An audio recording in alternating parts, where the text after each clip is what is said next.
Hello Sharpening World, William with Hornybrook Mobile Sharpening here. Just making a quick video on how to add a forward and reverse feature to one of these Penn State Industries conversion kits that a lot of us sharpeners are dropping into the Harbor Freight 1x30 belt sanders, and really makes a good, reliable, sturdy machine with a lot of options, especially if you can add this forward and reverse feature. It's not hard. It takes about 10 minutes, costs about 20 bucks. So yeah, let's get into it. Welcome to the kitchen table, by the way.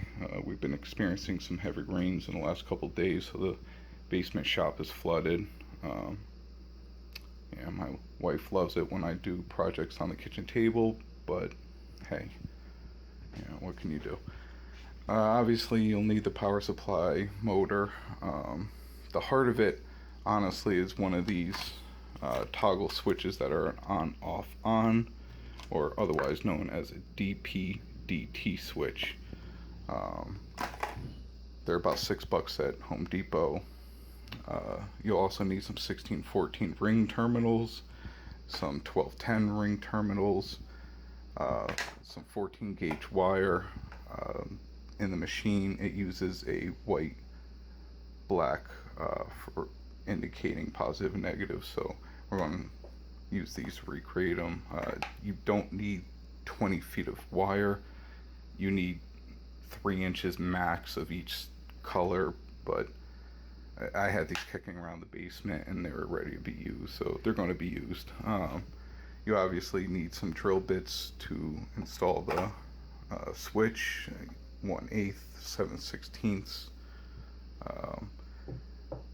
Good pair of wire crimpers, good pair of strippers, number 2 Phillips, electrical tape, some paper towels if needed. So let me strap on the head cam and let's get to work.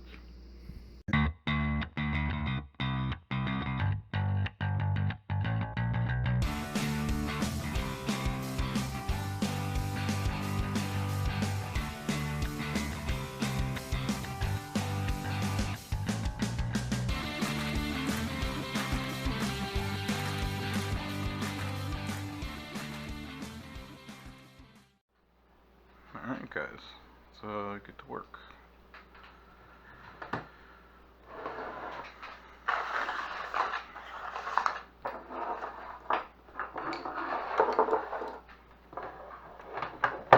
So I found removing this first really helps to get access at these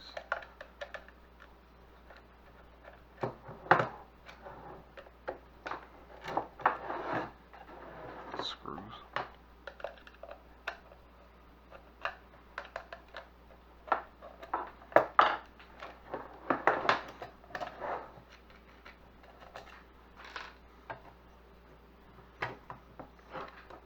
So you want to disconnect the ground first.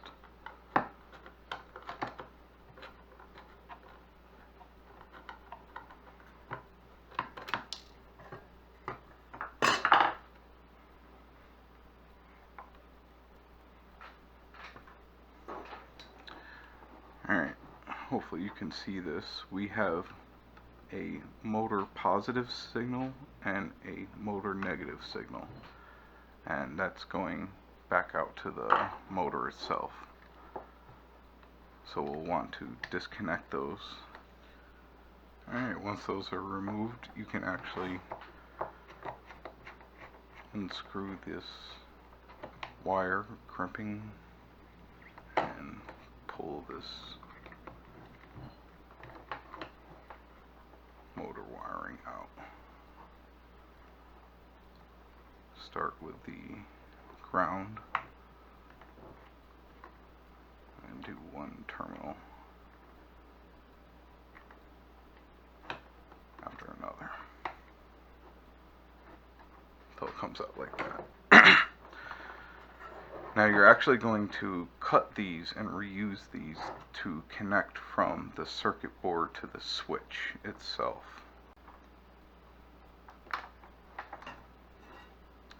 And you can cut the ground because you're going to end up shorting that anyway. Now with these cut, you're going to want to add the 1210 ring terminals. The reason we're using such larger ones than the 14 is you're going to add a secondary wire to each. Obviously I'm not going to use that much, but I like to give myself some good working amount.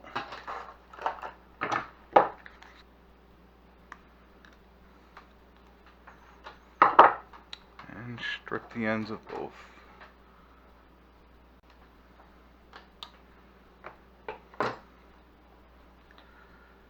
And strip the ends of both of the connections that you removed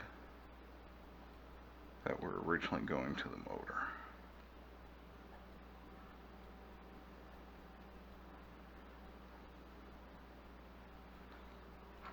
And you're going to add these to one of the larger terminals.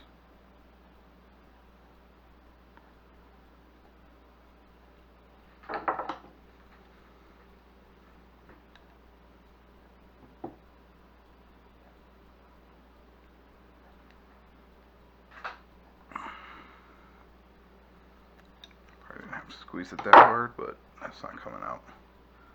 Solid connection.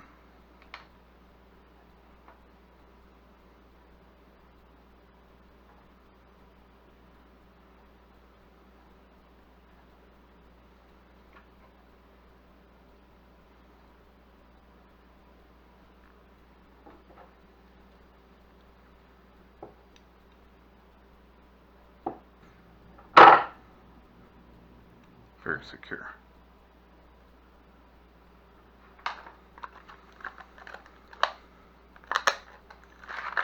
Now, if you have any questions about these PDT switches, just Google it. There's a ton of videos online if you're having any confusion about what's going on here.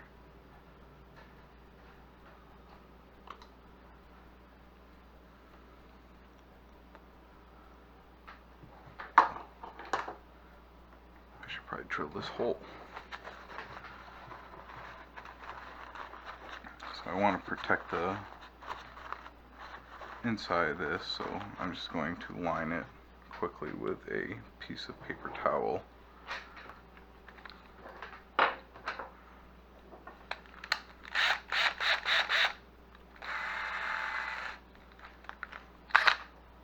I already marked the location and started a home.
Again, the wife loves it when I do these projects on the kitchen table.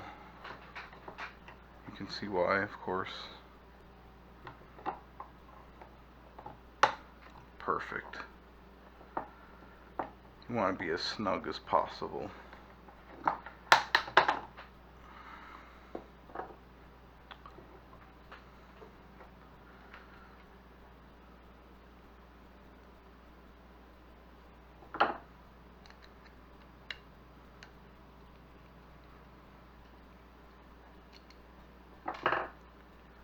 So this will be my top side or forward position, which I want to be in the up position. And then when I'm doing reverse work, I want it to be in the down position.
So this is where you'll want to use these 1614 ring terminals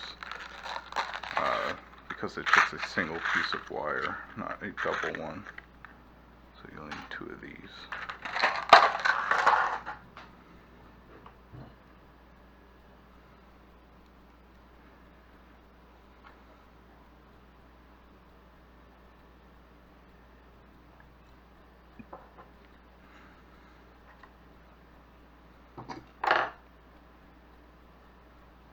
Perfect.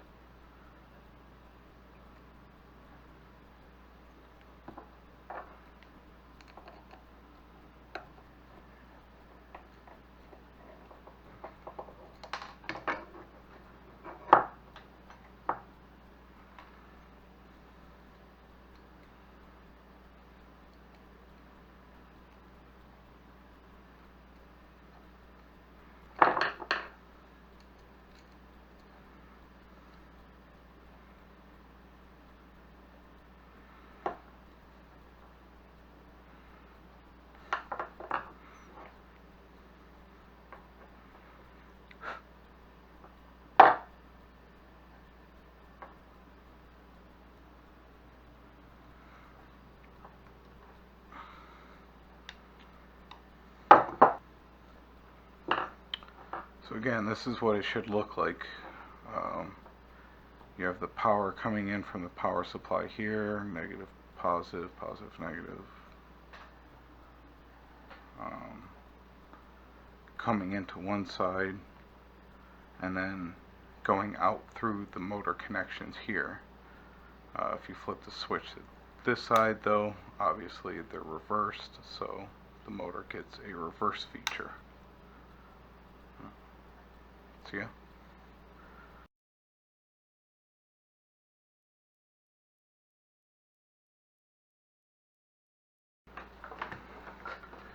You're going to want to cut back the insulation on the original motor wire. You want to make it long enough to where it protrudes from here and is able to terminate there. So right around here is good. Don't cut so deep where you're going past the black insulation into the insulation of each wire. Just kind of score it and then snap it to each side to reveal the wires.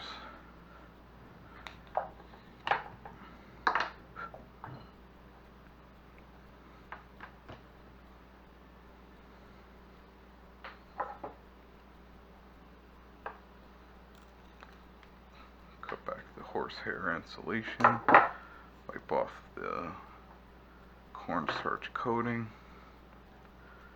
So now you'll want to add another ring terminal to the end of the ground as was before.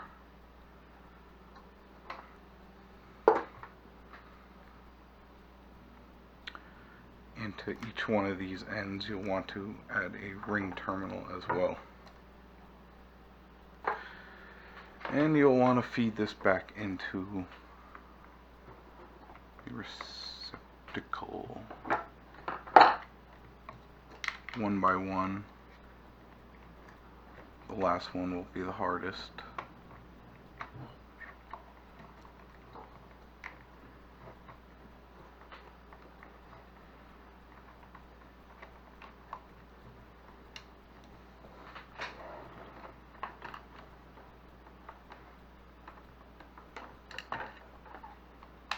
Make sure it protrudes into the box at least 1/4 of an inch.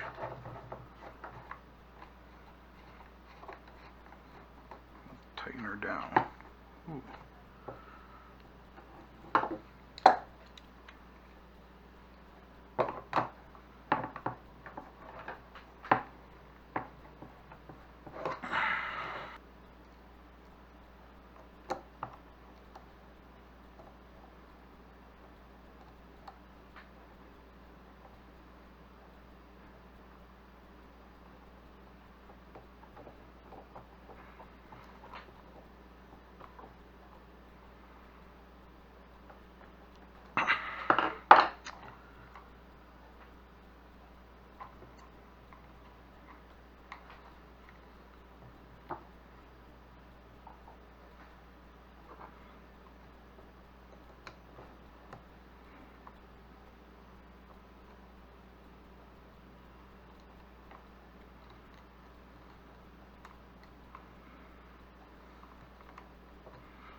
So with this being the uppermost terminal and likely to cause contact with the metal plate here, you actually want to take it and bend it down just a hair. Give it some clearance, you know. God forbid that thing contacts the metal plate. I also will take some electrical tape and cover up the actual terminal connections that are essentially exposed.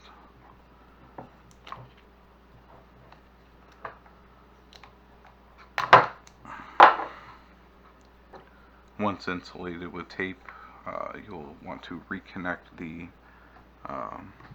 motor connections original to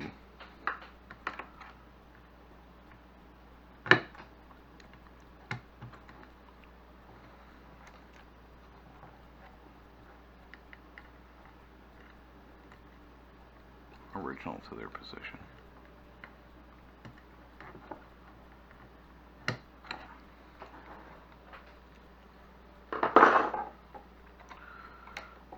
Now you want to push the switch through. Again, it should be snug as possible. Yeah, don't forget to remove that guy.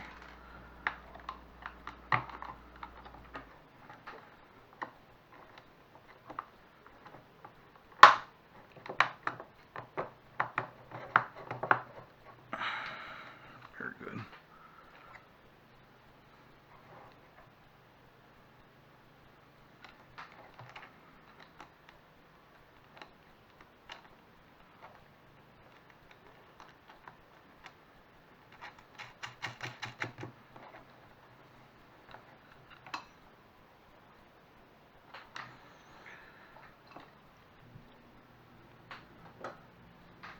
Tighten those down as much as possible.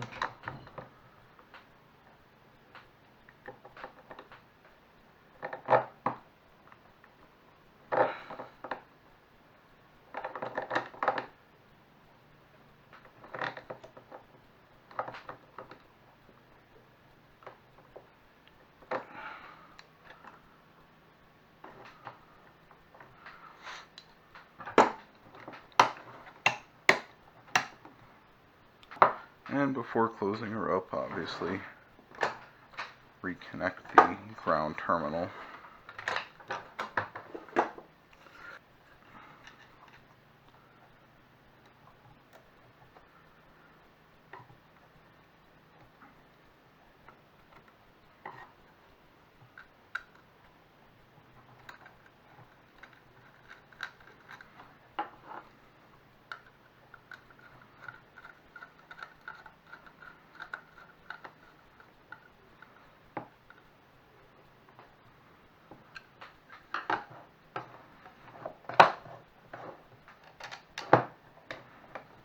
And close up the housing.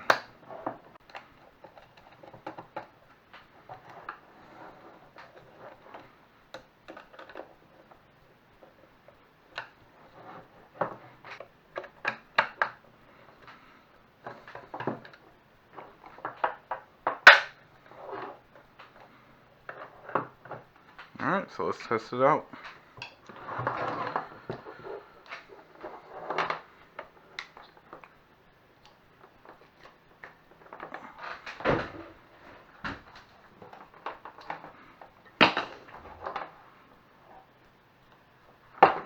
Well, didn't blow a circuit breaker yet. So let's put this in the forward position and on.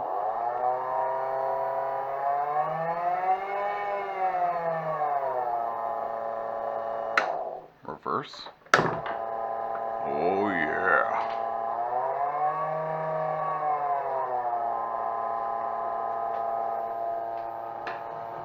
I don't know if you can see the